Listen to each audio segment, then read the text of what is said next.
Yo guys, what's up? Welcome back to SempreInter TV. Got a little bit of a different setup today. I'm away for my day job and the hotel that the company lined up for me has some nice lighting, so hope you like it. And of course, I'm joined by my right-hand man, Cammy Anderson. What's up, Cammy? Hi mate, great to be on as always. Unfortunately, it's not in better circumstances tonight. Great to have you on, Cammy. A very difficult match for Inter. As Antonio Conte said in his press conference, the match was going to be very tight, very difficult, very physical, and that's exactly what it was. Slavia Praha did not let us breathe for 1 minute the whole match. The physical condition was absolutely outstanding. You know, it reminded me of many of the performances that a lot of smaller teams do when they come to the San Siro, you know, play the match of their life. You know, they might have not played like this ever before, and they won't play like this ever again. But, you know, coming to the San Siro, a lot of the players were talking about it as, you know, a once-in-a-lifetime chance. They were talking about how the honour of playing at the San Siro, playing against the likes of Lukaku, and they showed it out there. They played almost like it was their final, and they made it a really difficult match. You know, of course, a lot of us expected at least a win. You know, I was expecting at least a win. My prediction was a 2-1 victory, but wasn't to be.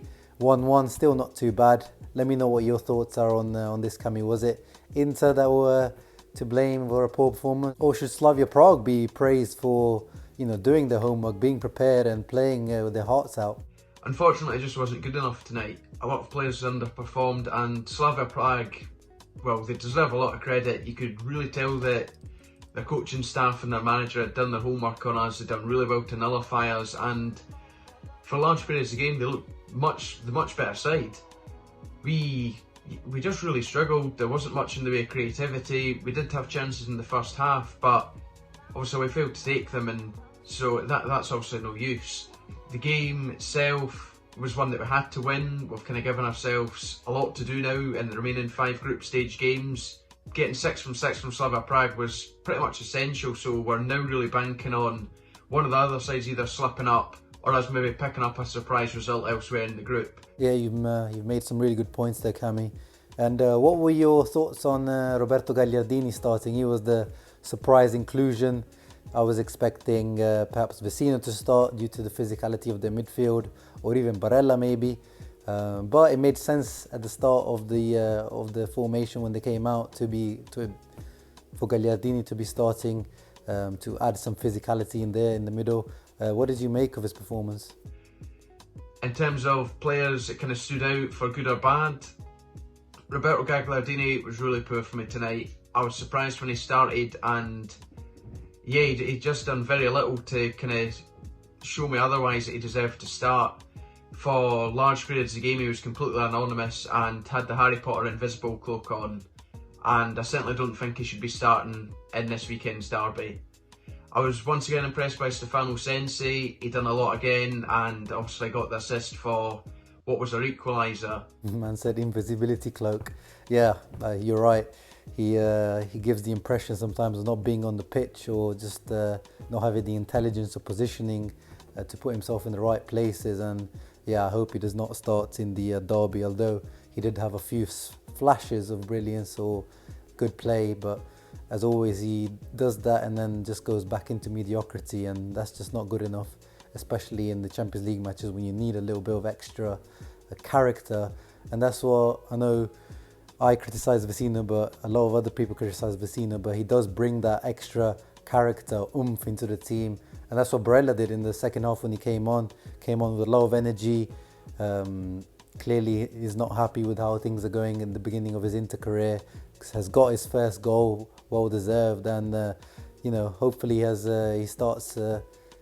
this kick starts his career at Inter.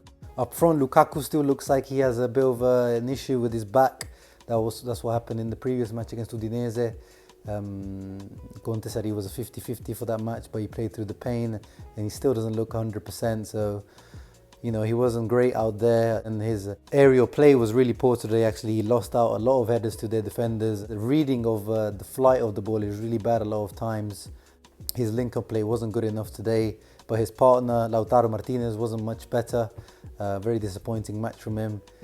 And Cammy, what did you make of Lazzaro's little appearance as well? Finally, we've got to see him. Valentino Lazaro also made his debut tonight, and yeah, he done alright. He had a few nice runs, few simple passes, nothing too kind of complex. So I'm looking forward to seeing more kind of from him in the coming games. I think this draw brings us down back to earth. You know, the derby is coming this weekend. We don't want to be too hyped up because, you know, derbies can bring you down really quickly. And I didn't like the fact that we were going into this derby as overwhelming favourites. I've never felt good about going into a derby as overwhelming favourites. It never works out. I mean, we're still favourites considering how Milan are playing and how we've been playing. But, you know, this draw just brings us down back to earth. After the match, we tweeted out from the SempreInter account to tweet us your thoughts on the match, and I'm just going to read a few of those out now. At Barilla23 says, I don't think Lukaku should start back-to-back and play full games if he has problems with his back.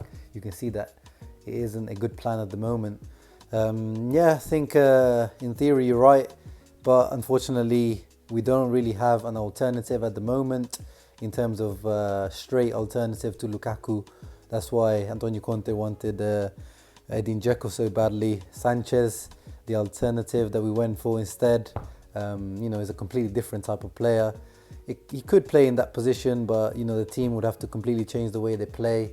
And it seems like Conte is not ready to experiment with that yet. At Real Noah Lombard, all the way from Canada, messages saying, pissed but optimistic. Barella is a starter. Yes, I think you're right. Barella should be a starter. I think he proved in the second half that he is much better than Gagliardini and Vecino. At Herditia says, when Brozovic wasn't ticking, the whole team stopped playing. Yeah, I think your point about Brozovic is very good. You know, Brozovic has been probably Inter's best player over the last year and a bit. I think his running and his kind of personality helps him escape from a lot of criticism sometimes. And I think today he does deserve a little bit of criticism. He kind of lost his compass today. The way the Slavia Prague team was pressing him was impressive, but it seemed like he didn't find a way to cope with it, to find a way around it. And when the team, as you rightly said, when Brozovic doesn't make the team tick, the team struggles. But yeah, that's it for today, guys. Let me know in the comments below, what did you make of this performance? Like, who would you have started? Would you have started Gagliardini? Or would you have preferred Barella or Vecino to be starting in there? And as always, guys, please leave a like below. It helps us out a lot. And subscribe if you like what you watched. Thank you for coming on. Thanks again for having me on, mate. Hopefully the derby's better on Saturday.